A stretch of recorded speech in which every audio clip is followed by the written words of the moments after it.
ఉన్న కాడుండక అడ్డమైన వాట్ల పైసలు ఆగం చేసుడు అటెనక అప్పులు చేసుడు అవి తీరుస్తానికి తిప్పల పడుడు పీకల మీదకొచ్చినాక పిస కార్యాలన్నీ ముంగట్కేసుకునుడు పోలీసులకు దొరికిపోవుడు శాన మటుకు పని మంతులు ఇదే తొవ్వల నడుస్తున్నారు అరే పైసల కోసానికి ఎంత దూరమైనా పోతున్నారు ఏమైనా చేస్తానికి వెనకాడతలేరు గసొంటి ఓ మోతెవరి ఏం చేసిండో చూడుండ్రి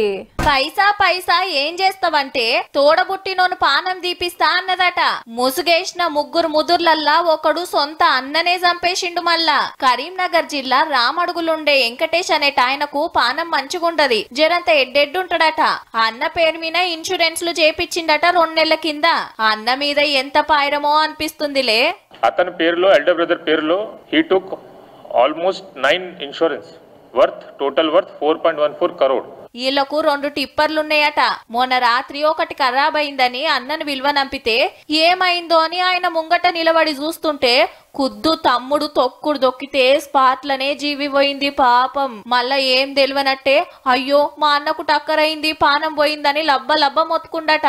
ఓకంతోని కాదు కాబట్టి టిప్పర్ డ్రైవరు ఇంకో దోస్తుగాంతోని నెల కిందనే గీ ప్లాన్ వేసి గింత పని చేసిండ్రు అన్నకు పెండ్లి కాలే కాబట్టి ఇన్సూరెన్స్ పైకం 4,14 లక్షలు నాకే వస్తాయని ఆశపడ్డాడు ఈ మోతెవరి స్టాక్ మార్కెట్ లో పెట్టి ఆడిడ అప్పులు చేస్తే 1.5 కోటి మోపైందట గవి తీరుస్తానికి గీ ఉద్దార్కం చేసి పాడైండు అయితే పోలీసులకు పొంతనలేని మాటలు చెప్పేటరకు డౌట్ వచ్చి గట్టిగా అడిగితే బాగోతమంతా బయటపడ్డది నెరి గింత అధ్వానం తయారైతాన్రు ఏం మనుషులున్నారా నాయనా